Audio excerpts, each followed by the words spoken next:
Hello everyone, welcome to the USMLE series episode 1, and today we have very special guest Dr. Yulis Haryadi, who has been working as a primary care physician in Douglas Hospital in USA from last 4 years, and he has done his residency from the Francis Hospital, Illinois. And today we will talk about his USMLE journey and experience, as well as the suggestion that an non-US IMG can apply to his her USMLE journey as well as in residency. And also we will also share few of his words as working as a physician in USA at the present. So without delay, we will start with the very first question that comes to an IMG while preparing for USMLE, or when to start the USMLE, or how to prepare for USMLE, and what are the materials that can be used for USMLE preparation, especially for the step 1 and step 2. Sure. So, um, I actually have videos about explaining like pretty much everything, like the step by steps, how to become a doctor in America. I can actually, I don't know where I can share it, but probably you can put in a description if when you upload it in YouTube.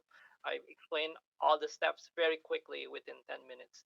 But for the USMLE part, I always encourage people to, first of all, be sure that this is going to be the path that you want to follow, because if you're not, you have to have a strong commitment when you want to go for USMLE, because it's a long journey. It is a long Yes. journey, and it can be stressful. You can feel like trapped. I've A lot of my students actually feel trapped because they've studied for so long and it's not improving. That's very very common. And then they suddenly ask for me, and I have an exam in 1 month. What should I do? So that's an issue. So you can be feel trapped. You can feel living in a limbo. So you have to be sure that you actually want to go. Then once you're sure that this is the journey that you want to take, there are technical steps that you need to do. Now, I highly recommend actually to get done with the paperwork first, because this can be frustrating and stressful. There are a lot of applications that you need to do. I actually explain that within that less than 10 minutes video, how to do all that. Now, let's say you have get rid of that. Let's say you have done all the paperwork, you apply, and I highly recommend you put the eligibility period. The thing is, you cannot study USMLE for too long. It's going to be too stressful. I study a little bit long for step one, but that was because it was not pass and fail, it was score. Now it's pass and fail. You should not study more than 6 months. It's going to stress you out. So, for sure, your eligibility period would be like 6 months from the time when you start studying. So, that's what I highly recommend. You put that you don't have to put the exact dates, you just have to put the eligibility period. Now, then you're going to start studying. Now, when you start studying, you need to prepare a couple things. Of course, you're going to have to prepare the materials, etc. We're going to talk about the material a little bit. The materials that I used before will be different with what you're using now, because I did my USMLE back in 2014. That was like 10 years ago. So it's pretty different. But the idea, the concept will stays the same. Now, you need to apply evidence-based learning techniques. Again, I have video for that, like evidence-based learning, how to master USMLE concepts. I have it everything in my channel, so you can watch that.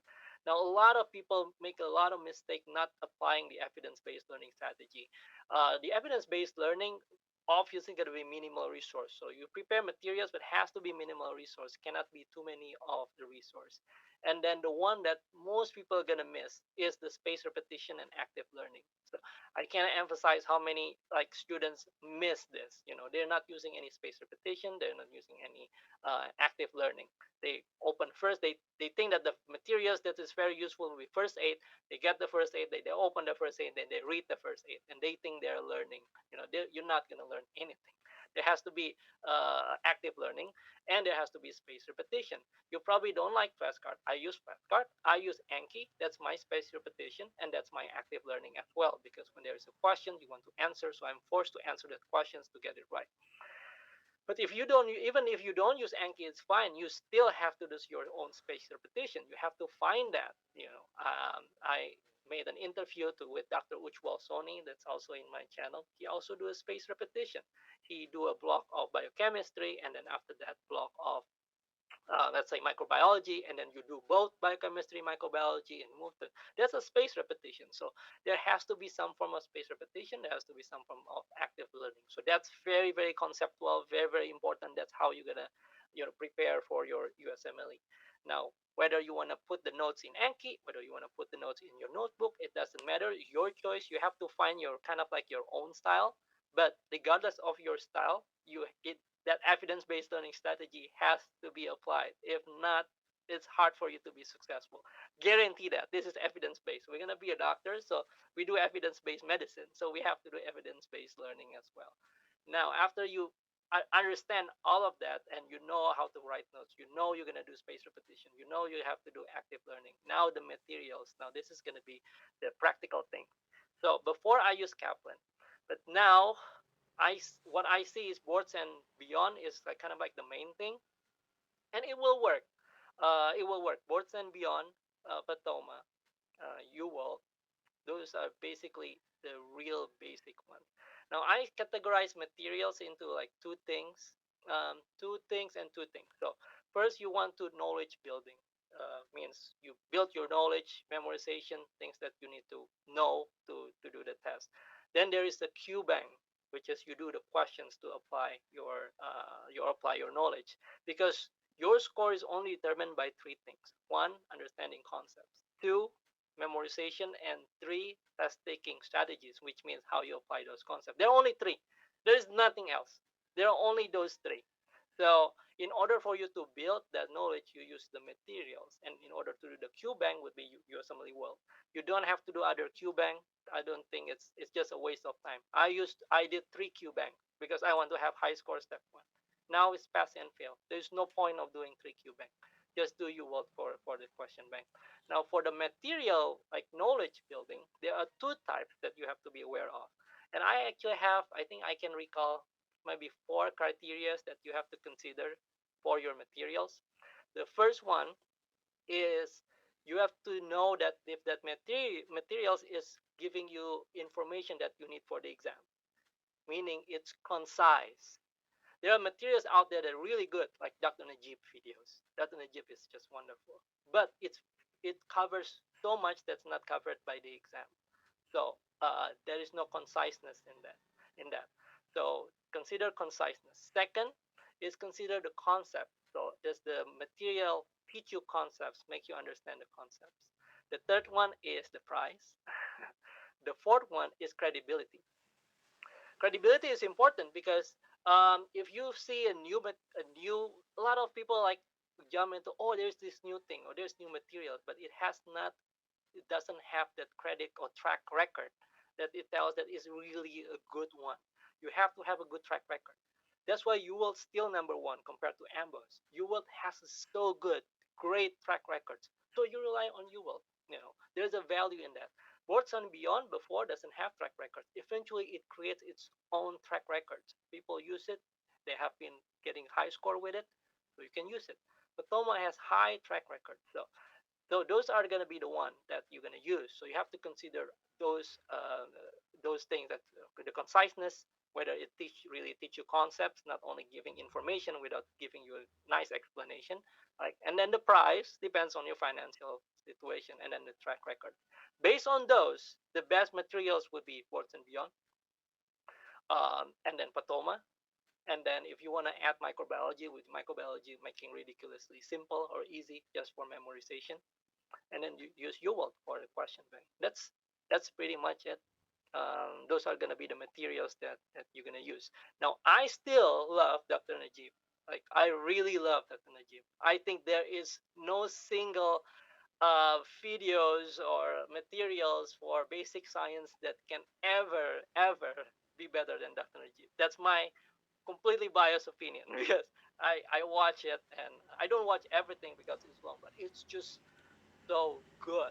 So if you have a part that you don't understand, you need to learn the concepts. There's some so hard. I don't understand the difference between a restrictive cardiomyopathy versus constrictive pericarditis, for example. Go to Dr. Najib videos. You will understand it 100%.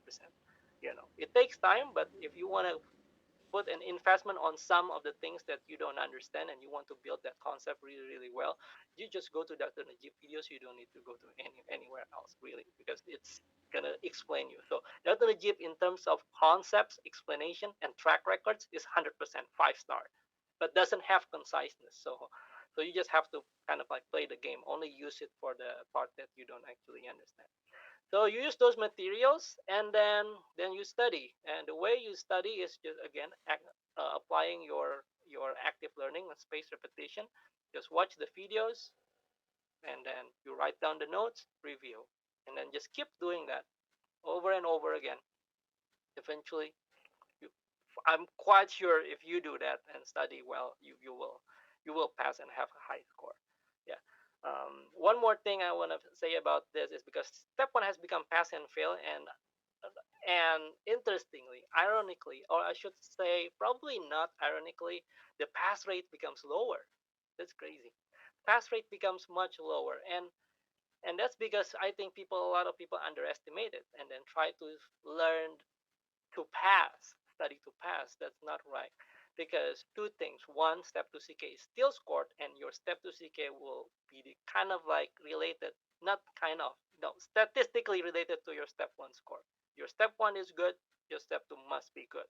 So that's one reason. And second reason, step 1 is just fundamental basic science that you need to understand in terms of your practice, especially if you go for internal medicine, family medicine, like me, internal medicine, then it will be very, very useful during your practice because we cannot understand everything. There's a lot of things that patients will say, I have my pain in my knee, and you just cannot recategorize it, but you can make the deduction based on pathophysiology, based on physiology, based on your understanding, and it becomes really, really helpful for you to narrow down that using the concepts alone. So do not underestimate step one, and because you're gonna use this for your pretty much lifelong as a doctor. If you're a surgeon, probably not. That's a different story. Sorry, taking too long to that answer, but that's my answer. Okay, so yeah, we also use boards and Beyond, and I'm also working as an ambassador for the AMBOS. They gave me the student ambassadorship, so I have been exploring their materials from last 6 months. And yes, we also use Pathoma very oftenly here. So, uh, so I think as IMG, the first thing which I have experienced is that we get confused like what material to use because there are so many materials out there, and which one to focus more so that we can learn more from them. So I think Correct. Yeah, you should use minimal resource. Just yeah, use the one that's have got track record. But yeah, I didn't discredit of Amboss. Amboss is great. You can choose either Amboss for QBank or you will at QBank. It doesn't matter that much. I think it's kind of like catching up on the track records. But I interview a lot of people. I think about 8 9 months ago. Apparently, a lot of people still use UWorld as the main thing compared to yeah. So Amboss. So. that Okay, so the next question is what are the challenges that a non US IMT faces during this whole USMLE process and the residency process? A lot of challenge, but the one obvious would be financial, right? For all of us. I'm non-US IMG, like you guys, and maybe the audience, of your audience. Struggle financially. I have to support myself. The way I support myself is by teaching USMLE. But still, it's expensive to live in the U.S. I live paycheck to paycheck. That's the American English colloquial terms. Paycheck to paycheck. So you're barely making enough, and then you pay for the rent, you pay for the food, you pay for everything. I don't even want to spend $1 for water bottle. Like I live in New York, right? So it's quite expensive. I don't want to spend $1, and then we have to cook. I mean, not me. My wife cooks every day for me.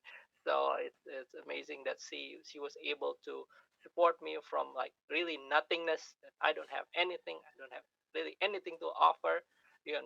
Just my love, pretty much. I have to offer to her. I don't have nothing. I'm very poor. But she supported me, throughout my journey. So I'm very lucky with that. And able to just get through the day, study, get through the day, and that's basically the biggest challenge. The next challenge, of course, is going to be the U.S. clinical experience, but I guess you have a separate question for that, so I'm going to address it when you ask that question. So, but yeah, the biggest one would be financial, really. Mm. So the next part is USCE. I think I'm gonna share my own experience. Okay, how I got my USCE, and then how you can get USCE.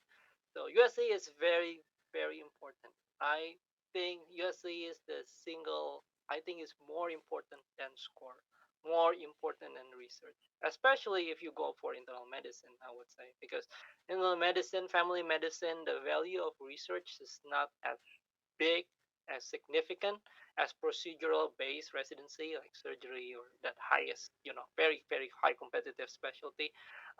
So that's why USC becomes very important because it's very simple. You want to work with someone that you know, that you understand their work ethics, you understand their personalities, you'll be able to see if they can work as a team, that they can interact with people, get along with people, comfortable with people. So it tells a lot doing USCE rather than compared to you receive an application and then just read the scores, read the CV, etc. And that's also the reason why personal statement is important, why letter of recommendation is important during the application. They actually review those first. Those programs review those first before they go to CV. Because that's you have a good score. This is very interesting, the residency application process, because when they try to interview you, they already know that you're pretty much competent in terms of medical knowledge, right? You just need to put cutoff score 240 and above, and you see that there is some experiences there, especially if you're postgraduate, they know you're competent already. They're just looking for that interpersonal skills and the soft skills, etc. So that's what makes USC so important. I've repeated this many times. I have students, my own students, who failed step one, failed step two CK, and match, still can match. And I think he failed step one twice. Can remember that. And at that time, step one was not pass fail, it's score. So you can imagine, he passed with and when he passed, it's not like he suddenly get to 50, right? He passed with barely and still can match to USCE. So that's why I said USCE is so important. How did I get USCE? I'm so lucky. I'm just very lucky. The student that I tutor, apparently his dad is a gastroenterologist. And so I asked him, "Can I do observership with your dad?" And then he's okay with it. I stayed at his home, and then so I don't have to pay for a hotel or anything. Like, and in exchange, I teach her USMLE. Of course, I didn't charge anything at that time, right? It doesn't make any sense. I stayed at his home, right? And then I got his letter as well, so I'm not gonna charge. And he was pretty amazed about me not asking to charge during those hours that I taught. I mean, it's only right to do that. I mean, I stayed in his house. I observed his dad. So I observed his dad for 2 weeks. And then his dad recommended me to an inpatient rotation in his hospital, Altman Hospital, Ohio. So then I applied, and then I got an ICU rotation for a month. That's actually pretty much my only legit inpatient USC. The rest are outpatient here and there in like cardiology clinic. I didn't mention about my rotation in pediatrics, so I only have that rotation really. Again, at that time when I did it 10 years ago, not exactly 10 years, I applied 2016, like so 2017 match cycle. There was no signal like you guys, gold signal, silver signal, so I can apply to everyone and everyone will just give invitation. I got 13 interview invitations. Right now, there's no way I would be able to get that with just 1 month of USCE and then 2 letters of recommendations. You see, so that's different. But that's how I got my rotations. Okay. Now, how you can get rotations? Well, I mean, I have a webinar in Saturday that I will explain everything. But the basic ones, you can get my PDF in the USC Essentials PDF. You can go to my website or my channel. You should be able to get the and I'll explain how to basically get the USCE. They're cold emailing, networking, but most people will get it. Most people will get it by having somebody like a family who or like friends or colleague or some a senior that's already in the US, and then ask them, hey, do you know anybody? And then they recommend somebody. That's usually how most people get it. That's based on my interview with people and ask people. They just get it from like mouth to mouth. So that's the way to get it, and eventually you'll get it that way. I'm quite sure.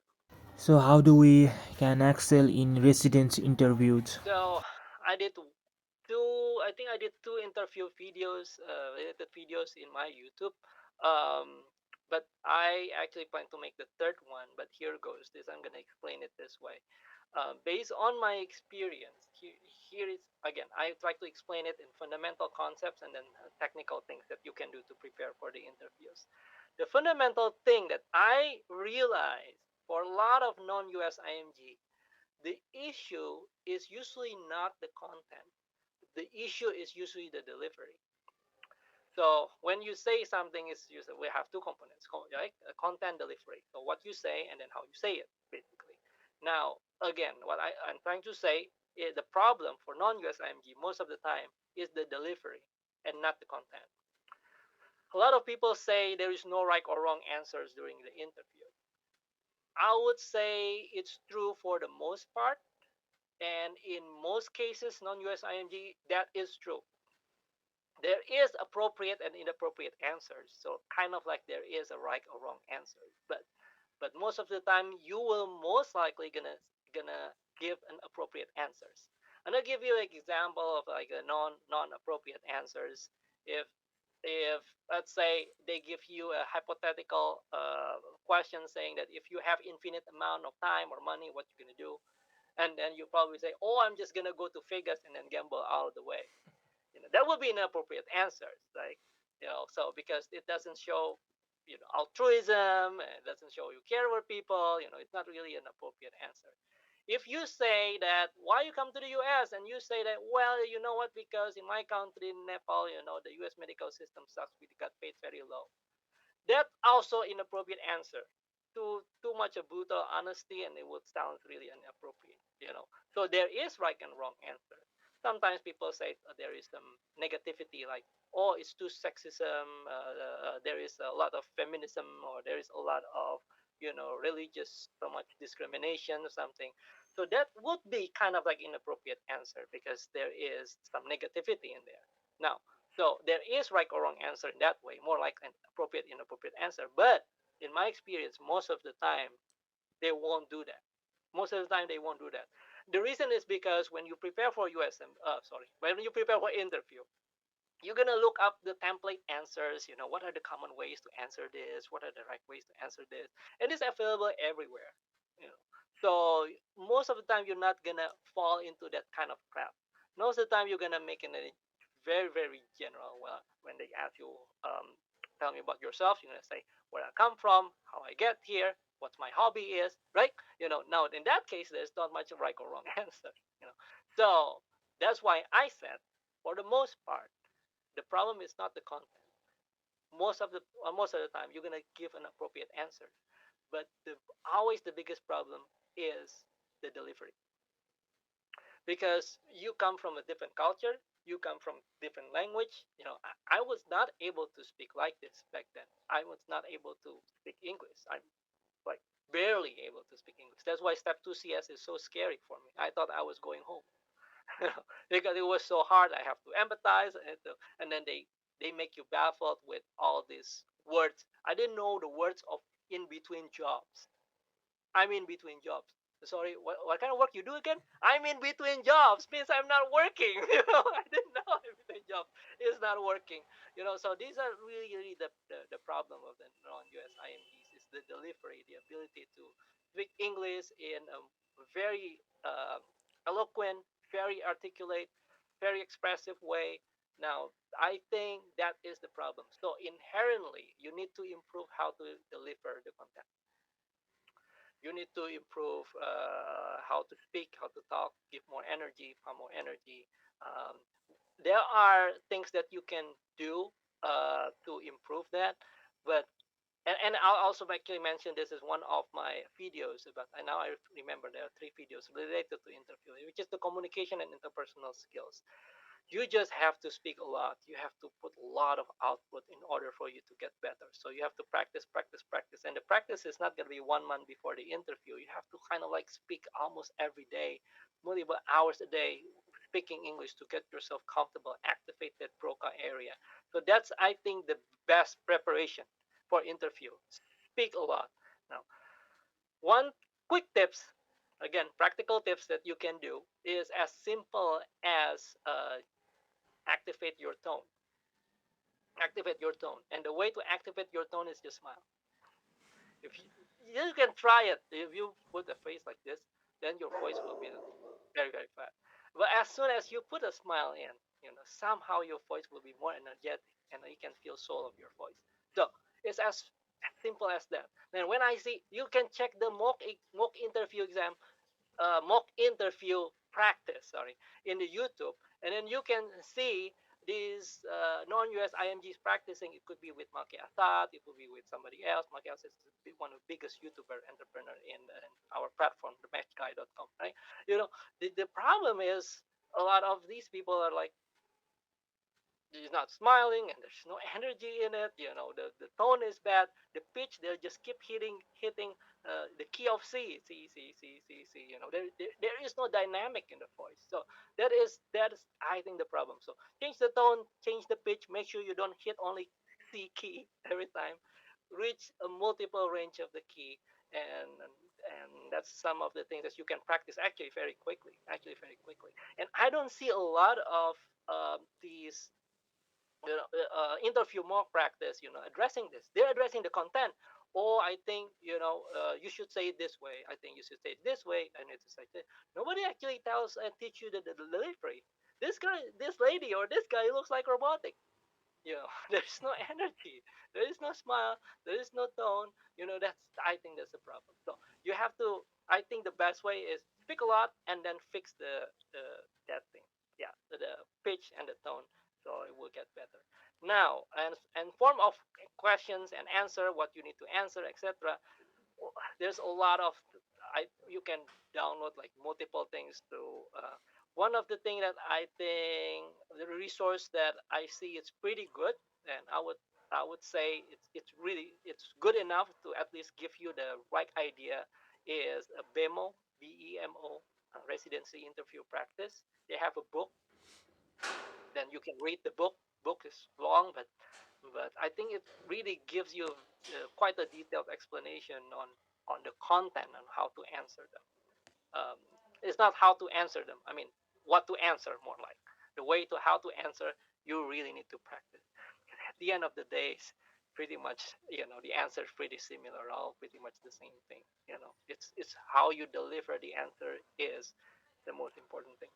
So that will be my answer to interview preparation. So what happens after we match and get into the residency programs? What are like work hours and what is your experience throughout it? Yes, of course, of course. So in terms of work hours, it really depend which residency you go to. If it's university hospital, if it's like highly academic type of hospital, or maybe New York, New York based programs, you can probably work long hours. You probably have to come like 5 a.m. Surgical residency would be way longer compared to internal medicine. But internal medicine can be long too. You probably need to arrive very early to review the chart and examine your patients, etc. So it can be pretty long hours, 80 hours a week. Now, my program is pretty chill. St. Francis Hospital is a good program for me. And there is a reason why I rank them 1 by 1. The schedule is great. I come at 7. I'm pretty much done at 4. It's great. The only time we work like close to 80 hours would be ICU rotation, because we have on call like overnight. Now, a lot of the programs doesn't have that. A lot of programs is do like 12 hours and then the night float come in for the night rotations. But mine is like you come in the morning for the day 1, 7 to 4. And then the next day, you're going to do 7 to 11 the next day. And then after that, you cut the day off the next day. And then this cycle repeats. So there's a long hours there. It can reach like 70 something hours. And then night float. Night float is long because you have 12 hours and then you go back home. I hate night float. That could be long. So the hours for me is not that bad. The hours depends on what residency you go to. You're gonna get capped maybe like 80 hours is maybe a little bit more. I'm not really sure. So it could be long and it could be tiring. My brother went to uh, Stony Brook University Hospital in Long Island. That's long hours. It's very tiring. So that for me is great. Residency life is really good for me. Now, the first couple months gonna be a big struggle because you are not used to the system. You're not used to the the workflow, how it works, speaking with the patients, using the EMR, prescribing, handling issues. So, but your seniors will help you. It's stressful initially. You pull five different directions. I'm a focused person and cannot do like multitasking. It was so hard to do a multitasking for me because you sit down, you study USMLE or you teach USMLE, you're going to be just one on one. There's not a lot of distractions, just focus on one person. Suddenly, here you try to write notes, and then the nurse comes and asks, Doctor, this patient need this. Doctor, the patients complain of this. And then there's a call, and then the attending comes and then needs to consult with you, and then they say you need to call consult. It's so crazy, your head's going to explode. But then and then the pager beep. So the inpatient can go really crazy, but then you learn to prioritize. Oh, this one first. Oh, takes care of this, and then that one takes care of that, and then this one takes care of this. Oh, pager, this one goes up.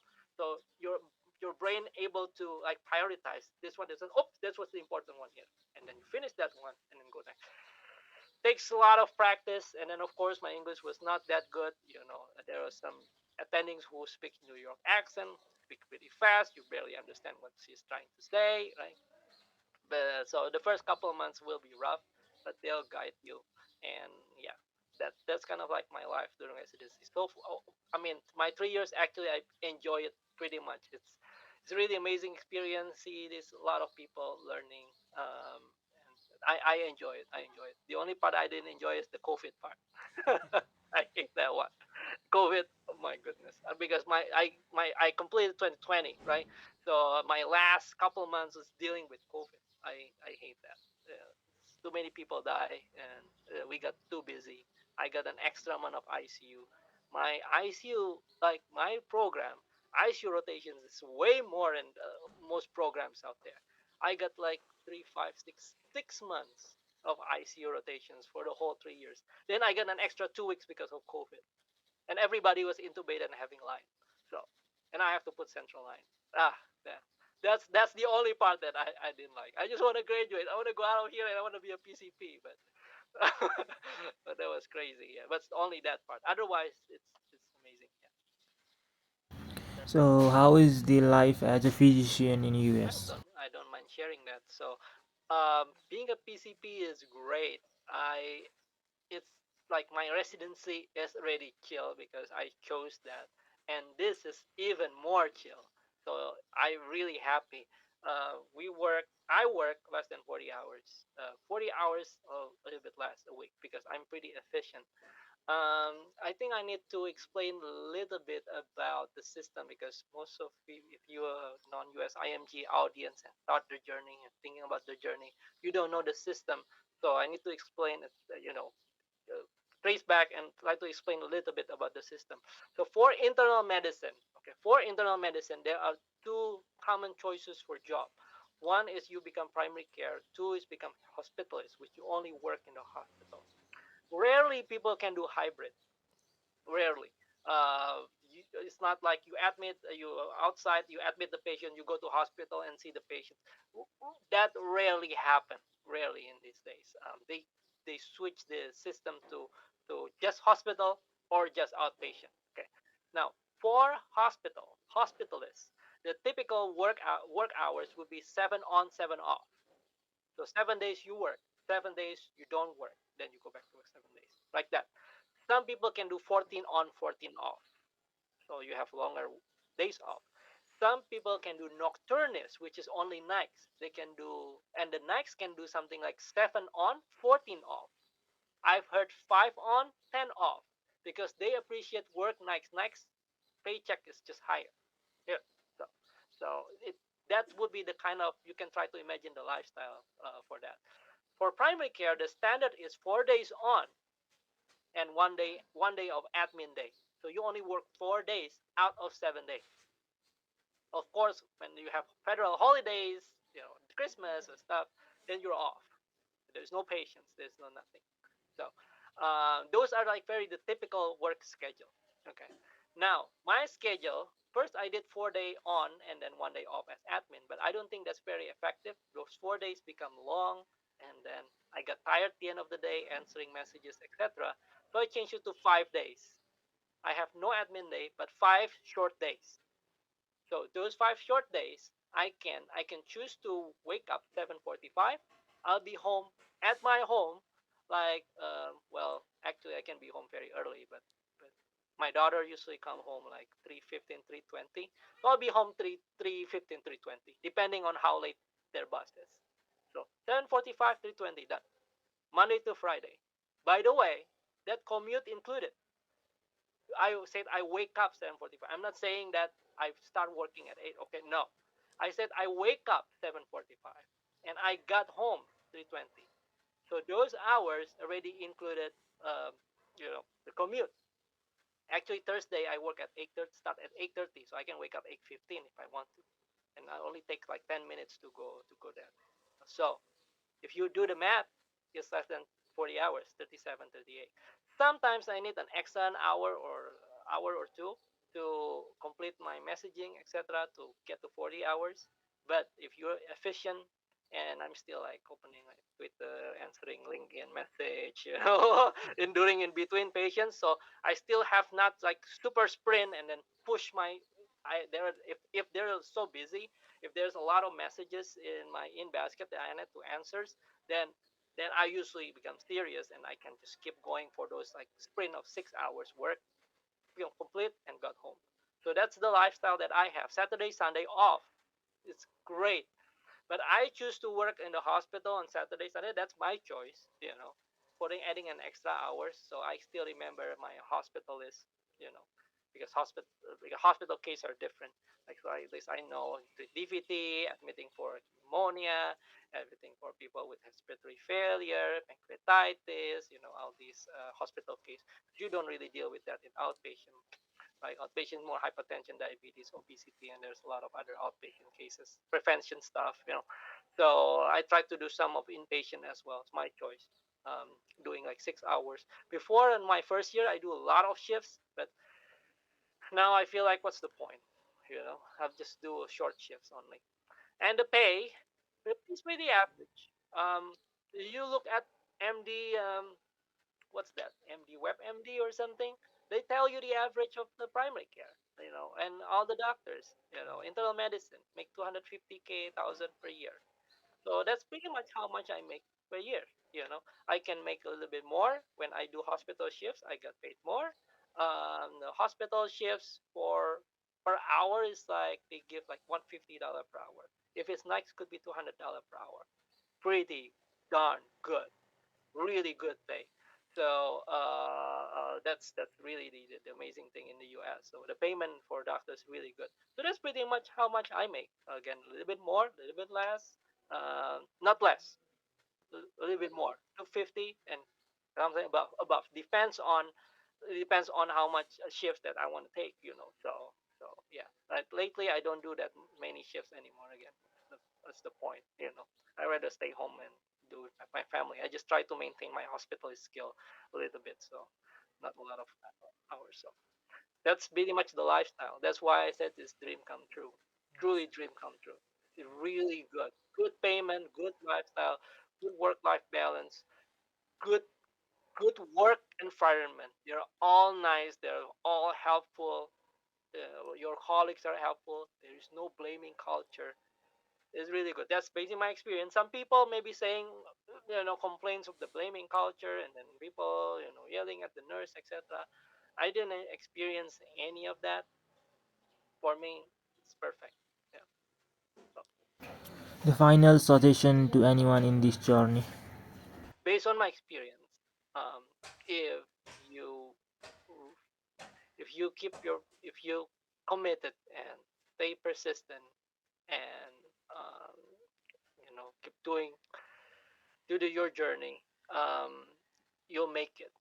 I have seen the one that actually didn't make it are the one that's just give up. Basically, they give up. Maybe their score is a little bit low, and they try to match that year, didn't match, and then they just go and go home. That people who stick around eventually will win. They will eventually match, and eventually you'll find a way. You know. So yeah, stick to it, and then I really think the journey is really worth it. Really worth it. I have been watching some of this video. I'm just gonna give you a last thing that I think can be valuable to share to all of you is a lot of people quitting and leaving medicine, right? Even after they got to residency, even after so many years of put an effort, they decided to leave. Well, of the thing is because they have options. They probably make better money somewhere else, right? Maybe become a YouTuber. A lot of YouTubers actually leave medicine, um, because they think, the impact. One of the reason is thinking about impact, and they're thinking that the impact of this practicing medicine see people is way lower compared to you become a YouTuber, right? And then provide more impact to a lot of people. Maybe productivity issue, maybe teaching, maybe anything, business or whatever, like making more YouTube videos. They think that that's providing more impact to more people, and therefore I should just be a YouTuber or I should just leave medicine because this is not really worth it.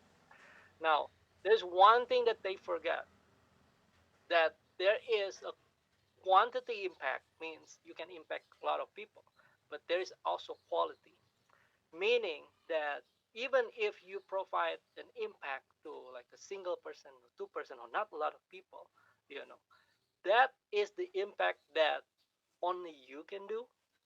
And even that impact can lead to like big impacts later on from that person.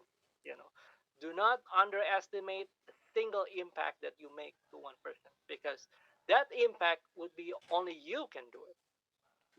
There's only one Bimars, there's only one Haryadi. Yulis Haryadi, there's two Haryadi, my brother also Haryadi, but and my daughter and my son. There are more Haryadis now, but basically you provide a single impact, it can provide a different impact, and there's only one you, right? And you are not replaceable. You are unique. Every person is unique, and the impact that you can give to each person is also unique. So don't forget that you're not actually playing a quantity impact, but you provide value of giving a quality impact to a single person. So that's why I would say, stick to it. Don't leave medicine, because you matter. Every single one of us matter, and there is no one can do the job that you do, because every one of us is unique. There you go.